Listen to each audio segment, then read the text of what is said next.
Welcome to a special edition of Stories of Brisco and Bradshaw. I'm John Layfield, better known as Bradshaw, and I'm joined as always with my fellow WWE Hall of Famer and Chickasha Hall of Famer, Mr. Gerald Brisco, and we have got a Dracula special. I've been looking forward to this since I found out that this gentleman was going to be on our show. He is a New York Times best-selling author. He's got all kinds of information, and he is a direct descendant, a grandnephew of Bram Stoker. He is Mr. Dacre Stoker. Dacre, welcome to the show.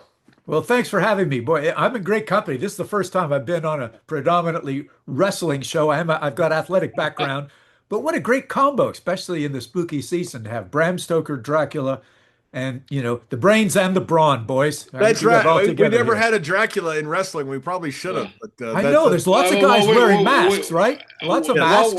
What was the guy's name that from Fort Lauderdale that drank the blood? Don, Gangrel was part of was kind of a vampire character. We had Vampiro down in Mexico, who was literally Vampiro for. There you go. Hey, there's still time, guys. There's still time. Yeah, We can have the count, right? There's always time. Well, all the executives of WWE watch this show. Our good friend Bruce Pritchard, who had a creative there, that part of the creative process there. Maybe he'll watch this show and give you a call and ask you how to put a proper a vampire. Well, maybe Batman in the ring. Batman. He's pretty buff. He can That's handle right. himself. Come on, yeah. Absolutely. Well, Dagger, it's what I've done so much research on you. It's been so fun. You're such an incredible, articulate guy. It's probably the reason why you've written such great books and New York Times bestseller and all of that. But when did you first realize that your relative was this incredibly famous person? From what I read, the Dracula book, it's on the internet, so it has to be true. The second best-selling book of all time, next to the Bible, was what I read. Wow, yeah, I read that too. Wow. When did you first start realizing in Montreal that your great uncle, was this incredibly famous person? So we're Canadian. I was born and raised in Montreal, so we're pretty humble kind of folks. Canadians are. So Bram was one of 7 kids. His youngest brother was my great grandfather, so that makes him great granduncle. So I was aware of my great grandfather, but not really aware growing up of Bram until Halloween rolls around and people come into the neighborhood, dressed up as all Dracula and everything else, knock at the door. Ooh, the Stoker house. What are you going to do? Take our blood, or are you going to give us some candy? Trick or treat, come on, have a little blood. So they were like mocking us. So I asked my dad at about the age of 12 or 13, what's the story? What the heck are they talking about? And he said, well, son, it's time to tell you. So we went downstairs to the family library, and guys, he pulled out of the bookcase a first edition of Dracula signed by Bram. Wow. To his mother, and it was dated the day before the novel came out. So this was obviously a very special family edition. It was passed on from the mother to another brother who moved to Victoria, British Columbia, and passed on to my dad. It's now in my possession. So it's that artifact that kind of heightened my awareness that, holy smokes, there is a legacy here. But we as a family didn't know much about it. And it was like, I got it, not at 13. It was till I was in my 30s that I really got into it. Yes, I read the book during college, wrote a paper, but I really didn't get into the digging into who was Bram Stoker, realizing there was a lot of errors and mistakes in the biographies, a lot of variation, obviously, in film, and it's time for a family member to get involved. And that's how the whole writing thing and the lecture tour and all that stuff started. I'm a huge fan of Dracula, like nearly everybody is. Bela Lugosi, obviously the first characters that played it, they really changed it, for artistic reasons, the character. Kind of explain the difference a little bit about it. Wasn't necessarily the good-looking suave guy. It was more of well, I'll let you explain it. Well, I mean, look, you guys are in show business and sport, right? You get it, right?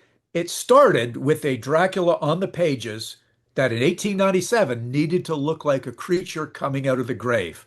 He was he had foul breath, he had hair on his palm of his hands. Bram's Dracula was not sexy in any way, shape, or form. The novel was not romantic, but it needed to get adapted to be big on stage and then on screen, just like what the wrestling world does. You have to get characters, wrestlers that are relevant to its crowd and popular.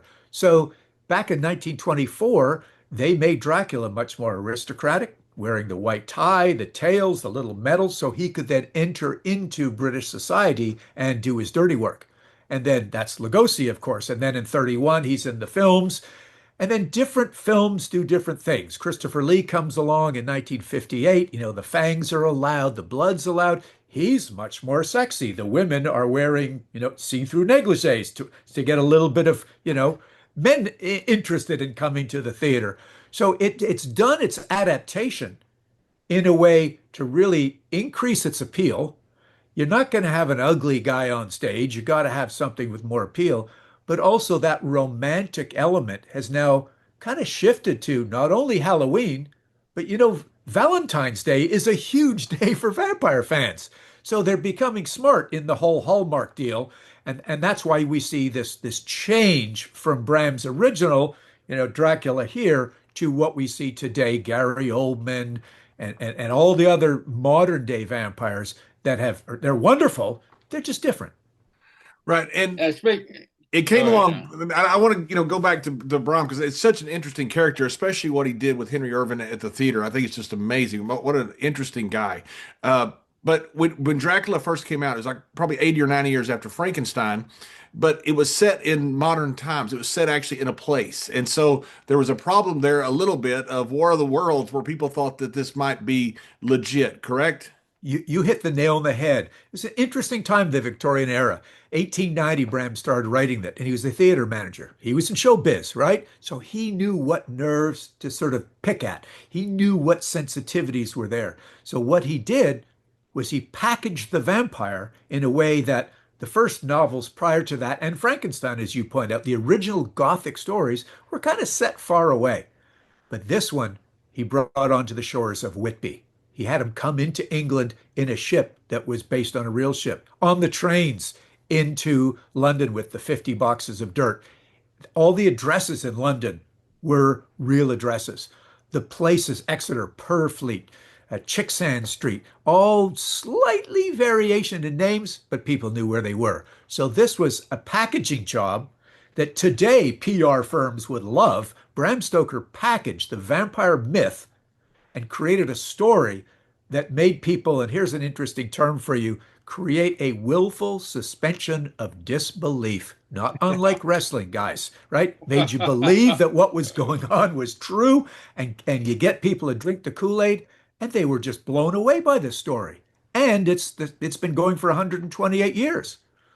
And one thing that taught him this, it certainly appears, was Henry Irving and the theater. You mentioned the story about him going to Nuremberg and taking the prop guy with him, the painting guy with him. So you'd have realistic props and Yeah. sets that a lot of people just didn't go to that expense to do. So this was really brought into him a lot because of this theater training that he had, right? You're absolutely right. It made, it made sure that on stage, the costumes were correct, the dialects were correct, the set designs were appropriate. He did the same thing in the book. He made everybody feel it was absolutely true. And that was his artistic side and his theater side that he transferred into his writing side. And I mean, look where it still is today. He started a genre. This Frankenstein and Dracula, they're all bunched together. They're on cereal boxes, they're on adult beverages, they're costumes, they're everywhere. But it's just something people can identify with. And it all started with, as you said, Bram Stoker, theater manager, watching Henry Irving playing the role of Mephistopheles in the play Faust, the assistant to the devil. And during those days in England, the occult was huge. Religion was beginning to take a back seat to science and forward thinking, spiritualism, mesmerism. And Irving was playing the role of the devil. And that's what I'm convinced Bram created his Count Dracula after, is Mephistopheles Irving, but he needed a real guy. He needed somebody with real history, and that's when he found Vlad Dracula, Vlad the Impaler in Transylvania. Yeah, And that's where I was coming from too. On the Dracula, on the devil side, was it intentionally meant, and I think you just explained it there, for Dracula to be the devil. I mean, is that how it was kind of Yes, first at that time? No, you're absolutely right.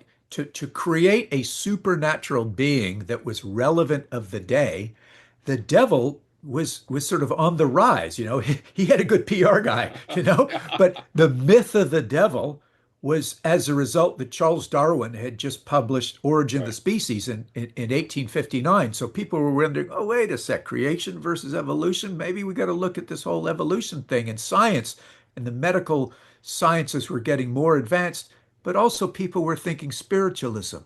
They were genuinely concerned about the myth of the vampire, people that were suspected of coming out of their graves and sucking the blood of others. When in actual fact, guys, it was misunderstanding of germ theory when these plagues were going around Europe, but we had one in America. Bram actually cut out of a New York newspaper in 1896 when he was writing the novel an article of the New England vampire scare. And it was tuberculosis. And it registered that there was over 50 state approved exhumations, Mercy, Brown, Sarah Tillinghast, Rhode Island, Jamestown, all these places where learned men, were allowed to exhume a grave and stake a potential vampire to keep him in the ground or take out the ashes and burn them and drink a potion. Well, that stuff started in the 1500s. It was still going on in the US, and Bram Stoker capitalized on it. And I'm sure when he read that article in the New York World newspaper, he's like, yes, I'm going to sell a bunch of books over here. And Dacre, I don't care what year it is. That's just crazy to me Yeah. that a person would dig someone up and stake them in the heart, thinking that they're Right. doing something they have to do to help them in the afterlife or whatever it is. Yeah, but you got to also understand we are people that want answers. And when a community is overrun by a contagious disease, just think of COVID a few years ago. At the very beginning, we had no idea where it was coming from. We had no idea how to protect ourselves. We'd come back from the grocery store and spray all the groceries. Right. Back in those days, the cholera, the plague, tuberculosis, they had no idea. So they were like, who's going to tell us? Medical science didn't really know. And certainly the church, who normally the priest is the most learned man in town, he would tell them what to do and not to do. The good book tells them what to do. They would take matters into their own hands, and they then rely upon superstition from the old days. Oh, no answers in modern science. We're going to rely upon what they used to do, and that is stake the bodies, take out the heart, break the legs, take off the head so that this creature can't come out of the grave. Now, I'll go one step further. This is what they physically saw. So let's say somebody in our family succumbed to the disease. Let's call it tuberculosis in the ground, wrapped in a shroud, right? But then somebody else in the family starts getting the symptoms a couple of days later, which is normal with contagious diseases. What do? We don't realize that Daker wasn't quarantined well enough. We go into the grave to look for the body of his wife, and they dig him up, and they see that her belly is bloated. They see that the shroud around the face has blood around the mouth and the nose. Scientifically, that's biological decomposition going on. The gases make you bloat, right? This, the juices are coming out of the nose and the mouth. What they thought was that red stuff around the shroud, Mrs. Stoker is coming out of the grave and taking blood from her husband, taking the life, and she's got a full belly of blood. So they interpreted things because they needed an answer, and that made sense to them based on old superstition. So what do? Stake the lady, keep her in the ground, or break her legs, take her head off, or in some cases, they used to put bricks in the mouth so that the, Wow. the body couldn't chew its way out. So that's the long and the short of it. But that was going on for hundreds of years, and it went on in the U.S. Wow. Bram, how did the shaking of the body? I mean, what significance was there? A legend that if you shake the body, that the spirit goes away? What was that? That originated. This is. I'm so glad you asked that. Bram found that out. I mean, and there's two questions here. Where did it originate, and what did my great granduncle know about it? Well, luckily, he was not only a theater manager, but he used to be a legal clerk. So he was very meticulous in his research. So he had 26 books in the London Library and the Whitby Library that he listed in the back of his notes. So it was like he was doing a doctoral thesis, right? So I've been able to look at all those books. They're all listed there, and they were all in the London Library. So one lady, a Scottish lady named Emily Gerard, who moved to Vienna, was really interested in these pagan rituals in the 1800s. She moved to Transylvania, where her husband was in the cavalry there, a Polish guy, and she walked around and interviewed people and picked up on all those existing folklore and mythology about pagan beliefs. She wrote a whole chapter on Transylvanian superstitions that the staking needed to be mountain ash, which is a very pure tree from the high mountains, and it would literally keep the body in the ground if you stake someone in the ground. You have to cut off the head totally, right? And put garlic in. Garlic in those days was like the miracle cleanser.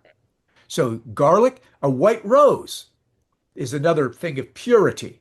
So Bram found all these superstitions from Emily Gerard that were genuinely believed by people in Transylvania and implemented them in his story.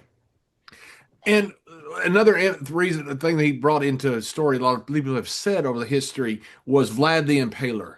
Was he part of this research that he was doing to create Dracula as well? Yes, and that's where I was getting to with half of Count Dracula is Henry Irving and Mephistopheles the devil. But he needed a real guy with a real backstory to make it believable, that willful suspension of disbelief. Oh, maybe this guy Dracula. So where did he find that? Two sources. One in the Whitby in Yorkshire, the little town he took a holiday in. It had a passage that said Dracula in the Wallachian language means devil. And it was given to someone who displayed courage, cruel action, or cunning. Bingo, there's the devil again. So Wallachia is a province in Romania, just south of Transylvania. So he simply took a Wallachian prince and moved him to Transylvania, where all the proper superstitions were based on Gerard. And then he went to the London Library when he was working at the Lyceum after his holiday was over and found another book that listed Vlad the Impaler was also known as the devil because of the atrocities that he did to his enemies, to his own country folks, and listed the battles that he fought, all the things that he did. So in chapter 2, when Bram has Jonathan Harker, and guys, spoiler alert, Jonathan Harker is a whole lot like Bram Stoker, right? This is somewhat semi-autobiographical story, okay? There's your hint for the morning. So Bram is basically getting Harker to interview Count Dracula. What was your life like? What did you do? And he talks about all these historical battles and what he's done over 500 years. 500 years. He's obviously supernatural, right? So he's introducing old Transylvanian history as if this guy lived 500 years, but he packaged it into somebody very similar to Vlad the Impaler and combined him with Henry Irving the Devil, to a guy whose nickname was the devil to his enemies. So it was just this perfect merger of this iconic character that we now know, but he came from two bona fide real places.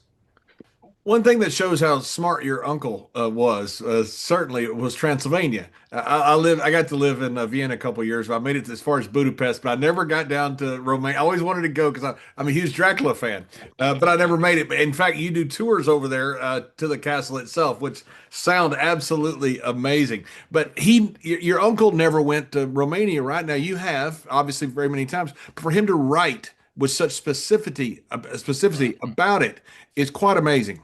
It is, but it also kind of speaks to the degree of detail that Bram needed. And he was the kind of guy that when he wrote the story, he wanted tremendous detail to make it seem real.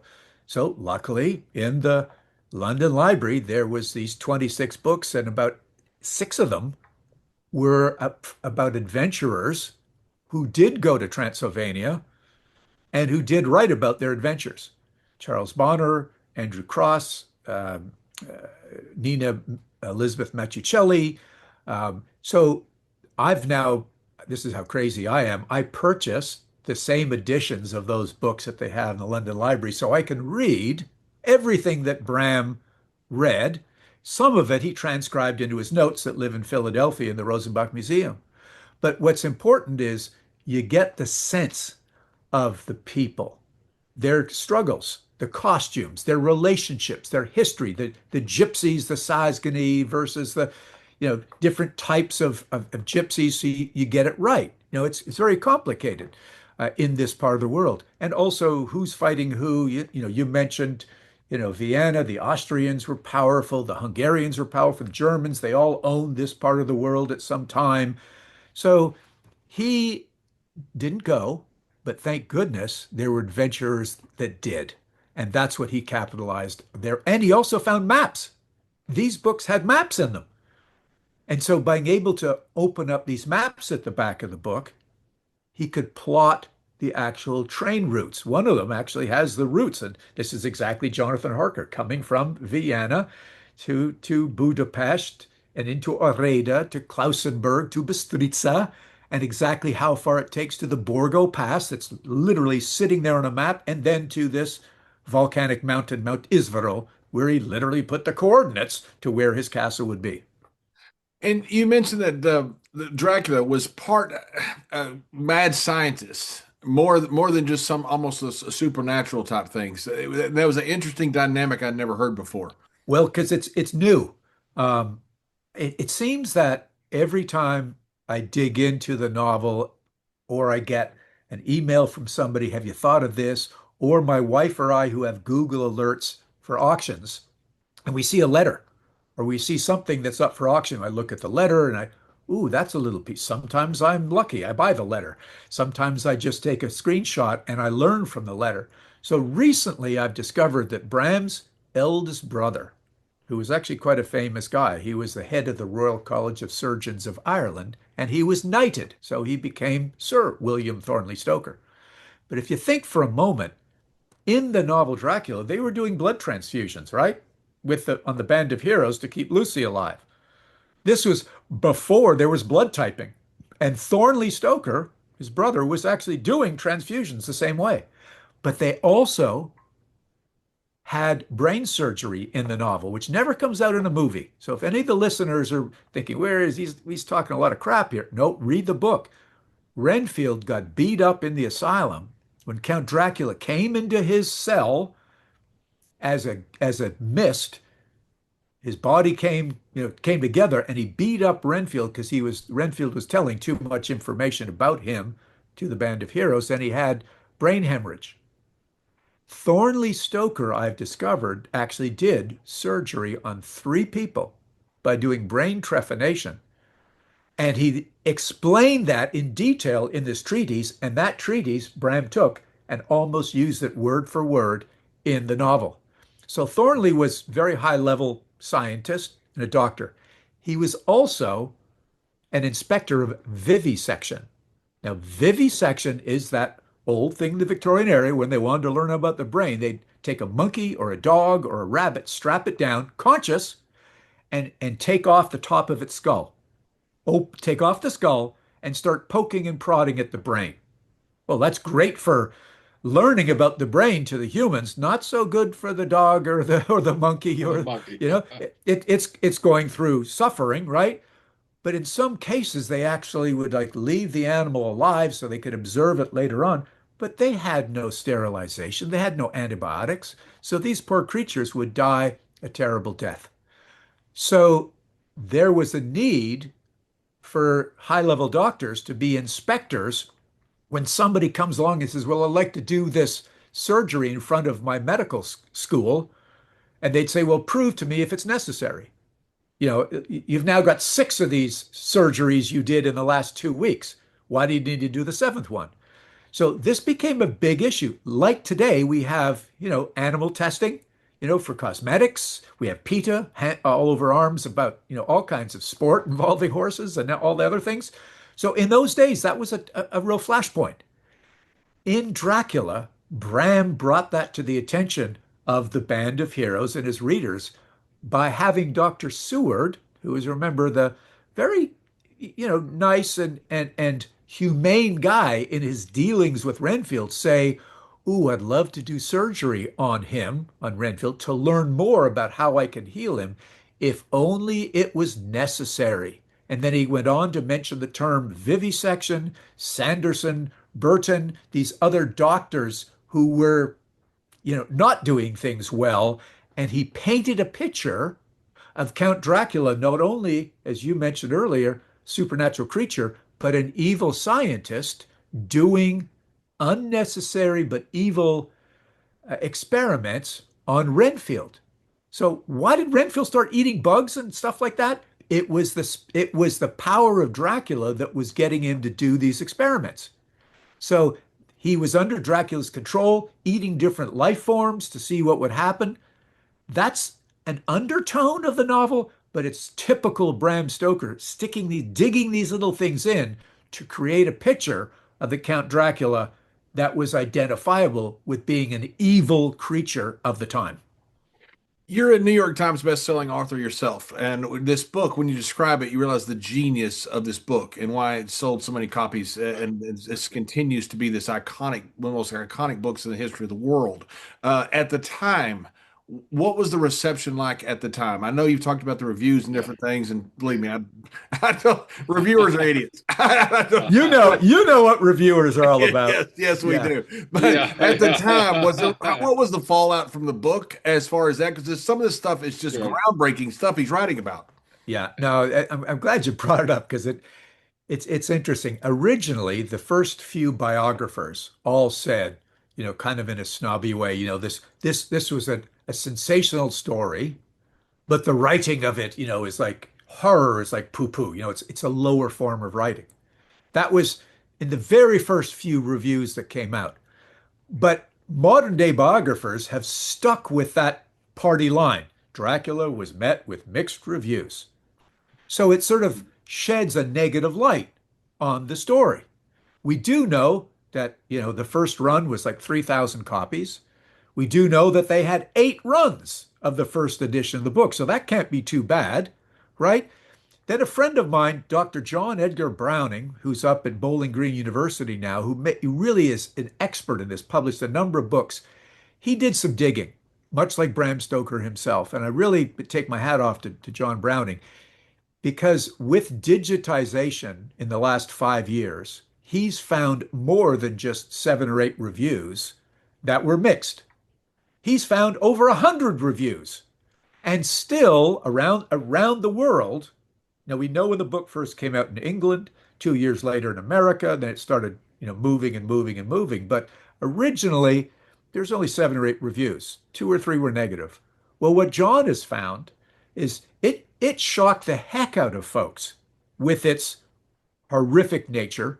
And they also used the term sensational, which had a different meaning back in the day. Sensational means our senses are being overwhelmed. Now you and I, hey man, that's sensational. Knock that guy, do it, turnbuckle and do this. It's sensational. What a great move. As opposed to, oh geez, that's too sensational for us staunch kind of Victorians. But Browning found that there's still 4 or 5 somewhat negatives, but all the rest were glowing. How does Bram Stoker do this? Where did this come from? This is a very conservative theater manager of the famous Sir Henry Irving. Where do you get these ideas from? And holy crap, this has a sense of being real. What's the reality here? Is it possible that these creatures are coming out? So it's obvious that now guys like Browning are doing this research and finding that the impact was much more positive, but it was still very scary, and it shocked the living daylights out of people of the time. When you were in college, if you're doing 5 sports, you're a terrific athlete on any level, and you're a hip athlete, so and you were at a very high level. At what point did you decide this is what I want to go do in my life? That this is such a fascinating thing that this is the direction that's going to take up a lot of my interest. It's all timing. And I'm sure the same thing with both of you guys and your listeners. You go through your life, you're totally dominated by something or another, and be it school or training. And my thing, I worked at the Montreal Olympics in '76 as a drug tester with the horses. Okay. It wasn't glamorous. I don't know if you guys know what goes on with drug testing horses, but you have to gather their urine. So the horses come out of the competition, they go into a stall, and then you got to try to encourage them to urinate. So you put your hand in the bucket of water, you hit the straw, and then when they start to do it, you got to hold on to a stick and not scare the horse that you're moving a jar next to their, to get the urine. But at those Olympics, I saw these guys doing modern pentathlon, running, shooting, swimming, fencing, and riding horses. I thought, this is cool. I can already do most of those. So long story short, this would dominate the next, 12, 15 years of my life. I had no time for Dracula, let alone, writing anything. I'd read a couple of books, watch some movies. But later in my life, after I was teaching in Canada, I was coaching the pentathlon in the Olympics in Seoul. I moved to South Carolina and I was a school teacher. But I also, thought there's got to be something done that our family needs to know about who Bram Stoker was. And I had an uncle living in Montreal, Uncle Patty, who was the eldest of the family, and he contacted me and said, I've just been diagnosed with congenital heart failure, and I want someone in the family to know about the things that I have. And I'm not really sure how much my kids care about it. He had three kids, but Daker and my wife Jenny, who's really into genealogy, would you guys, take the mantle? So we flew up to Canada. We took my laptop and a scanner and scanned all this cool family papers that he had. And because he was the eldest, it's kind of a British Canadian thing. Everything went to the eldest guy. And I found letters, Henry Irving, Ellen Terry, Hall Caine, who was a famous writer that Bram dedicated Dracula to, and then interesting articles. And that triggered my whole thought process somewhere around, the early 2000s. And then I got contacted by a guy who was Ian Holt, who said, "Look, I've written a script. It's gone nowhere.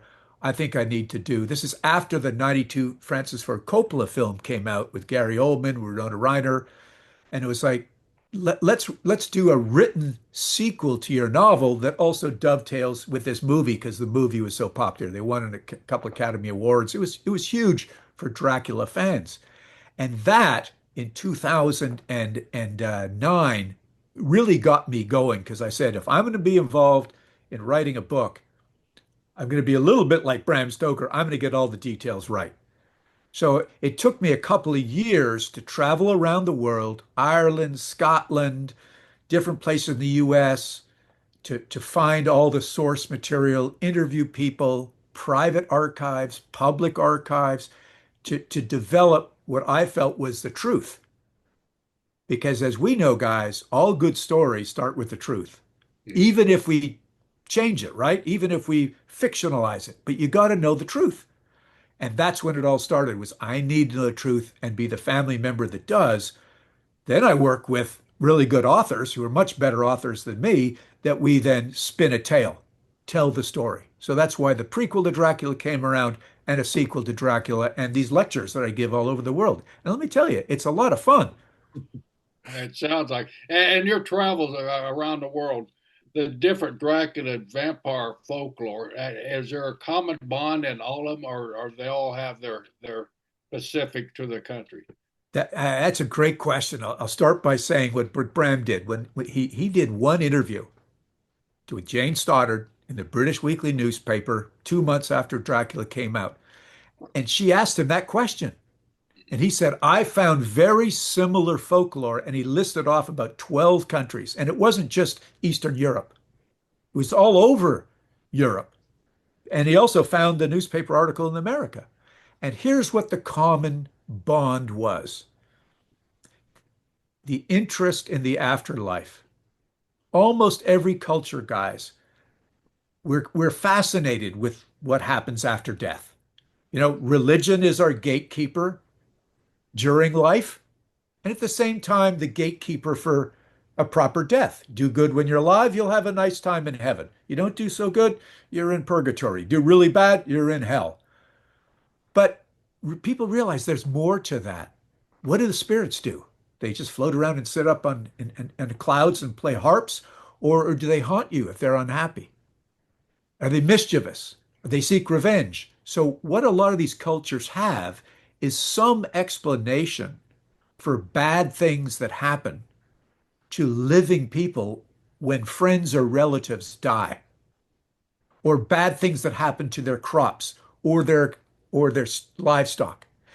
And they think that it is the result of a dead person's spirit, restless spirit, mischievous spirit, or just damn right mad spirit wanting to come back and wreak havoc on those living.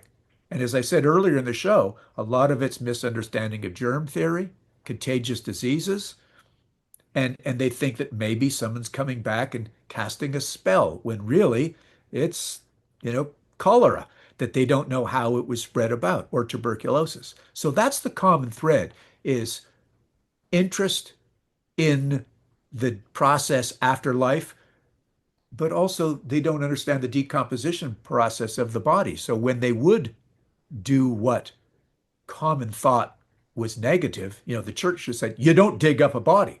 Why the church do that? It's desecration, but also it spreads disease. So the church had a good reason. But when people go against the church, which was the power at the time, and follow superstition and folklore, they see things they're not used to. Partially decomposed body. He's got to be a vampire. So, Stake him, stake him. what are your thoughts? Are you a skeptic? There are a lot of people out there that do believe in either some type of either paranormal and or vampires, which could be conflated together. Or what are how? I'm sure you are a folklore hero among a lot because of your name association and because of what you do. What are your thoughts? Are you a skeptic? Well, I am, but I think it's okay to be a skeptic because that means I'm open-minded and I'm looking for answers, right? I'm not a cynic. A cynic is just no, no, no, right? A skeptic is someone's like, okay, I would like proof. And I'm glad you asked that question, John, because I go to almost equal number of events, cons that are paranormal related and horror related and writing related and film related. And they all ask that same question. And it starts with, was Bram a believer? Because he wrote such a believable book. What do you believe? And I'm gonna go a little bit farther and say this. Here's one of my favorite quotes from the novel that sort of explains, I believe, Bram Stoker's attitude towards this, and I've kind of adopted it. And it is this wonderful saying in the novel when Van Helsing is trying to explain to the scientist, the medicine man, Dr. Seward, who I believe is Thornley Stoker, just like Bram is Jonathan Harker, when he says, there are mysteries in life which men may only guess at, which age by age they may solve only in part. And Seward goes on to say, well, what do you want me to do? He says, I want you to believe. Believe in what? Believe in things that you cannot understand. Believe in things where you cannot prove it. Well, that alone, those two sentences, sums up religion, witchcraft, magic, superstition, and folklore. It really is all encompassing if you really think about it. I want you to believe in things you can't prove. We can't prove that there is a God, and how many gods are there out there? We can't prove that there's a vampire. There are signs of it, and that's what was going on in the novel. There are signs, the two holes in the neck, Lucy being devoid of blood. So what do I believe in the paranormal and spirits? I'm open-minded. I think there is some degree of spirit that lives on. Is it a ghostly figure that comes back to haunt you, or is it a memory? Is it the thought that I get when I sit down doing my research and I get this random thought? Oh my God, that's so good. Is it Bram Stoker touching me on the shoulder saying, hey, Daker, you got to do this? Or is it my dad? Or is it my mother who all passed away just telling me do something a little differently? We can't wrap our hands around what a spirit is. It could easily be a ghostly figure that somebody tries to capture, or the little machines that the paranormal guys have that pick up, sound waves or drop in temperature. They're trying to get proof. And I find it incredibly interesting. And I think it's a positive thing that we're open-minded about what could be out there beyond life after our mortal time in this shell is gone. It gives you some hope, but it also just makes life more interesting to think that, yeah, there's something afterwards. We don't know what it is. And let's keep looking. A lot Love of your that writing philosophy. a lot of your writing that you've done is kind of in the mind of Bram Stoker, your great uncle. You've got a lot of his notes. You got a lot of the research that you've done. Has anything really surprised you? And what did you find out most importantly about Bram and all the things and all the research that you've done about him? Oh man, that's a tough one, but it boils down to really what became one of my most interesting kind of almost stopping points was that Bram was an invalid for the first 7 years of his life. We don't know to what degree, but he was some sort of an invalid. I think it was respiratory allergies and asthma that was really debilitating. Back in those days, they didn't have the puffer, didn't have the pills. What they had was mold and mildew in all the houses, especially on Dublin Harbor, and sleeping on feather pillows and also hay wrapped, covered in linen. There's also asthma in the family still to this day. But my son overcame it. He's now in his 30s and he became a champion rower at high school and college. So you can overcome it. So somehow Bram overcame whatever this debilitating illness was to become a champion athlete at Trinity College. He became a tall guy. In those days, 6'2", you were a giant. He did rowing, he did rugby, long distance race walking, gymnastics. He won the all around athletics championship at Trinity College. He was a super stud, right? If there was wrestling, he probably would have wrestled, but he was that kind of guy. But he was also very cerebral. So what I found out, and very detail oriented, he got a master's in mathematics as well as being an artist and loved the theater. What a well rounded guy, but also kind of a conflicted brain, guys. And I think there was a degree of almost frustration in his life of what he's going to do. Had three brothers, my great grandfather being one of them, very successful doctors, two sisters, good artists, and one other brother being a civil servant. He's the only guy that didn't sort of follow the mold of the family and went his own way. An author, a theater manager, a founding member of the Dublin Painting and Sketching Club, and the author of one of the greatest selling books of all time. That was still a bit of a black sheep in the family. And that's what I found out about this man who, really interests me, that I want people to know, as at least as much about him as his famous creation, Count Dracula.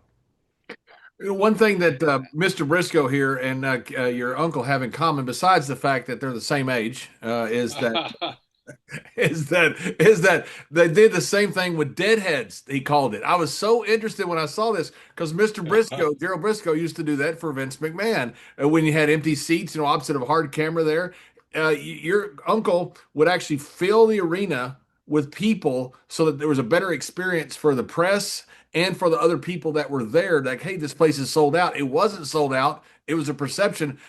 When I saw that, though, that is something that modern people, Mr. Briscoe, did for years. Yeah. I got to ask you, Mr. Briscoe, tell me about where did you come up with the idea? Obviously, the wrestlers like to have a full house and all the yelling and screaming and everything else, but where did you come up with it? Well, sometimes pressure from the higher ups caused a lot of creativity, and I was getting pressure to fill those seats. And how do I fill those seats? So I was talking to the building manager. Hey, we're both members of the same fraternity at this university that I was worried about. He said, "Why don't you go over there and ask for volunteers to sit in the stands when you need them?" So that's kind of where I came up with it. And from then on, I had every fraternity, every amateur wrestling club in town filling seats for me. And then the tickets became a hot commodity because the seats And were filled, tickets right? became hot because it gave the impression that we were sold out. And, That's what you shoot for when you're televised. Hey, this is a sellout yeah. crowd. Well, and the actors on stage in the Lyceum Theater, especially guys like Henry Irving with a huge ego, he's not putting out the same amount of juice when he's out there and there's 50 people in the audience versus Even though they 500. say they are, they're not. You're right.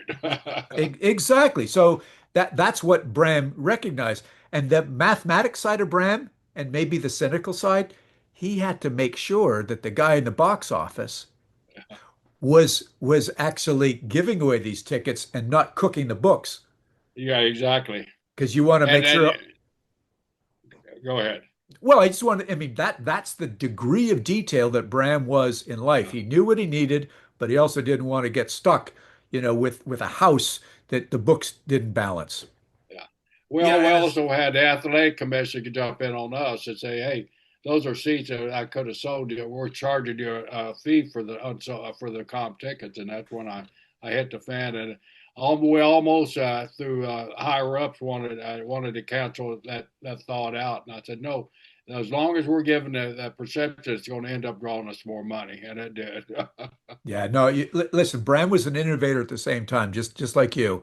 And That's that amazing. they did very well. They also altered the role of the theater in society by doing things like that. Bram also made sure that the actors wore the proper costumes, hired the right guys to paint the sets, and also made sure that the actors themselves had proper decorum both on the stage and off so that they were sought after for press. You know, Right. if a lot of these actors were not high, nothing like today, obviously, who were demigods.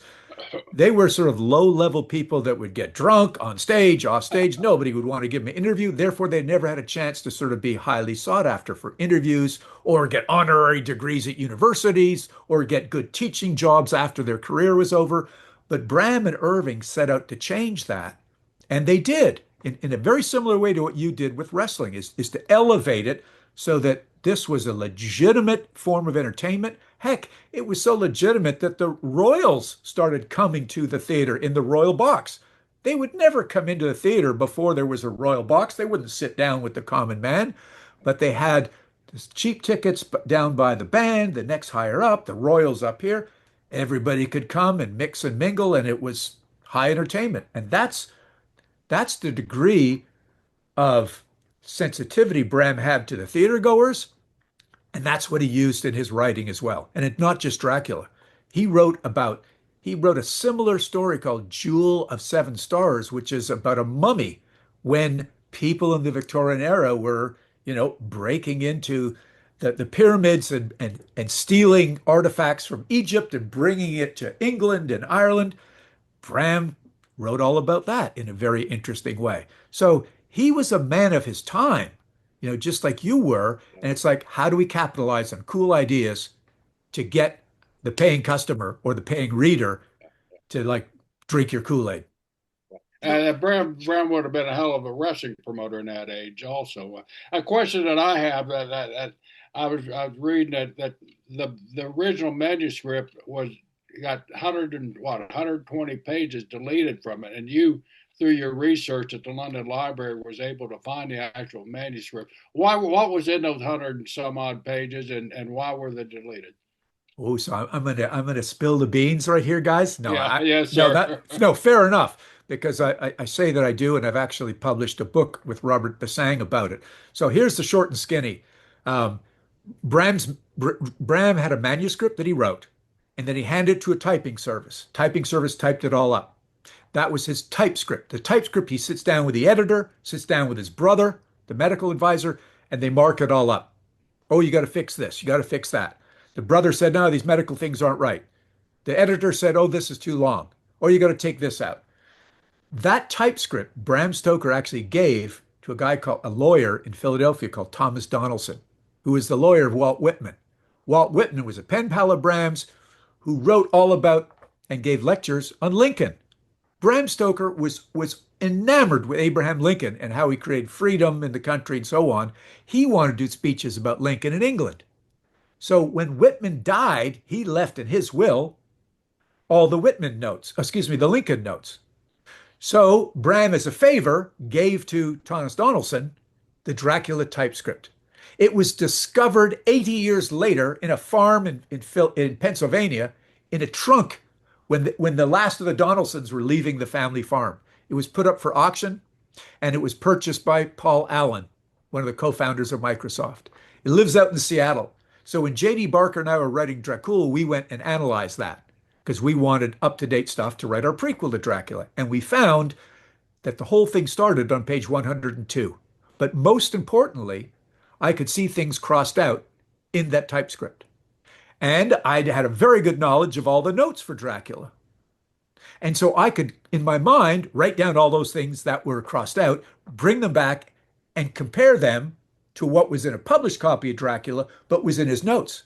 So I could figure out what Bram intended to put in, and it was certain things about letters that Bram was writing to, or Bram had organized all these letters for his characters to write. Count Dracula, to the real estate agent, to the lawyers, Mina Harker to Lucy, all these characters developing relationships before the novel started as we know it. So there was about 26 letters that made up chapter one that were deleted. Chapter two, Bram's widow actually published Dracula's Guest 2 years after Bram died because she recovered that really cool chapter. And it's a story called Dracula's Guest. It is a character just like Jonathan Harker in Munich on his way to Transylvania, and some really weird crap happens. And it's vampiric and it's cool. Check it out. Dracula's Guest. You can read it for free on bramstoker.org.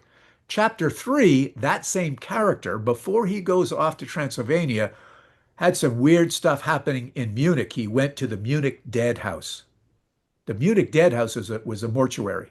And back in those days, you guys probably know that bodies were not put directly in the ground because they were worried about people being buried prematurely. And that was a real problem. So they laid them out for 3 days with their feet attached to wires on bells to make sure that Dacre Stoker, who's had a heart attack, really had the heart attack, not just some sort of catalepsy. And he wakes up and the bells start ringing, not in the ground, thank God.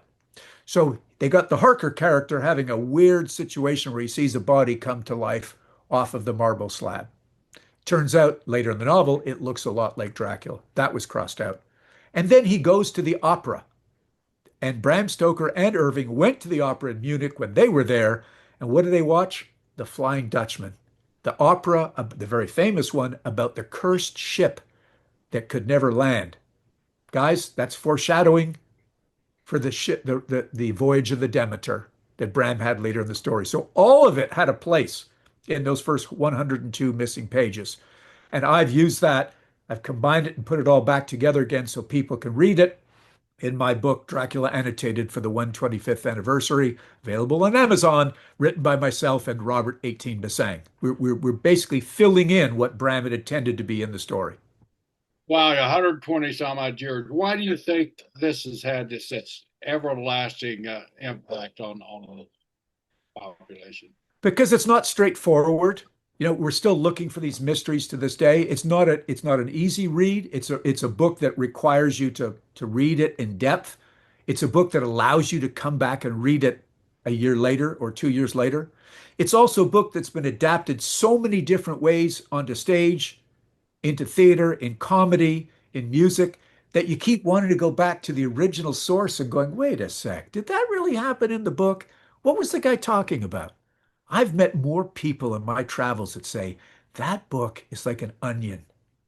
You read it the first time, you get the outside layer. You read it the second, you go deeper and deeper. Oh my God, just like me finding this whole thing about the evil scientist. It's not a straightforward story. And it's like, sorry, it's cliche. It's the gift that keeps giving. It's the book you keep learning more and more about. When I think we just lost Mr. Briscoe. Hope he's okay. There he is back. He may There's that supernatural element. That's right. The best thing we do, Daker, is get a bunch of old wrestlers used to dial up telephones on Zoom. So this happens all the time. I've seen you mention before we go, a couple questions. Bram he's just such an interesting guy, but he was, because the theater was so big, literally a who's who of the times were his friends. I mean, that's quite amazing of who he had associates with. Yeah, I mean, also it helps that he came to America 8 times, right? So he knew Teddy Roosevelt when he was the head of the New York police. They became friends. William Gladstone, the British Prime Minister. Mark Twain was a neighbor of Bram's, especially at a difficult time in Mark Twain's life when he was suffering from the loss of his wife. And Mark was very interested in the supernatural and spiritualism, and Bram and him, connected. So, come on, Arthur Conan Doyle Bram was invited to Conan Doyle's wedding. They became friends. Bram helped him produce a play on the Lyceum Theater. So the intelligentsia of the time, especially in writing circles and higher ups, those were tight.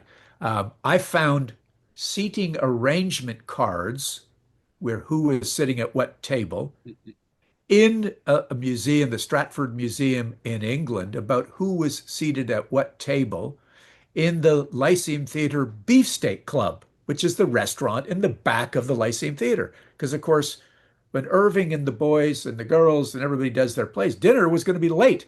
So you have late dinners with the high hoity-toities of London's elite. And I've, interesting people that I've seen seated at these tables. And one of them was this guy, Arminius Vanbury, which is a traveling spy from Hungary. And Bram actually used him in a novel. So some of these people he became friends with, he saw them in America, Walt Whitman, and others. He actually inserted bits and pieces of their, connection to Bram in the novel Dracula. I realized reading about him and watching all the videos and stuff that I've done the last few days, what a genius this man is. I mean, I just would love to have sat down and talked to him, as you would so many people in history, but he's one of the ones, that you think that would be a lot of fun to be a fly on the wall. But before he passed away, he was not acclaimed during his lifetime. He was not a wealthy man. I mean, now people look back at the book, this is one of the greatest books ever written. And whether it was acclaimed at the time, he didn't make a lot of money off that, right? At the time. Yeah, no, that's right. At the time, the only bestseller was the book that he wrote about Henry Irving, called Personal Reminiscence of Henry Irving. Irving died, a few years before Bram did. Bram had time to write all about him. He was like Brad Pitt and George Clooney all rolled into one, and Bram writes a two-volume book called Personal Reminiscence of Henry Irving. Came out in 1905 or six. And Bram didn't die until 1912. So 6 years he made some money out of that book. Didn't make much money out of Dracula. So Dracula first came on stage in 1924. Bram's widow made some money because Bram was smart enough. Brisco would like this. He was wise enough to protect the dramatic rights for his novel by doing a staged reading at the Lyceum Theatre. That gave him the certificate from the Office for Copyrights. So he protected it. He died. He left that certificate with his wife. She was able to sell the dramatic rights to John Balderston and Hamilton Dean. It became a play. They then sold those play rights to Universal Films in 31. That became a movie. So she got plenty of dough in the latter years of her life. But Bram lived modestly. He also had two strokes after Irving had died. So it wasn't a wonderful ending to his life that you hope somebody of his stature would be, but he worked hard, he wrote hard, he played hard, but he sort of died, kind of just fizzled out a little bit. Ironically, the same week that the Titanic went down.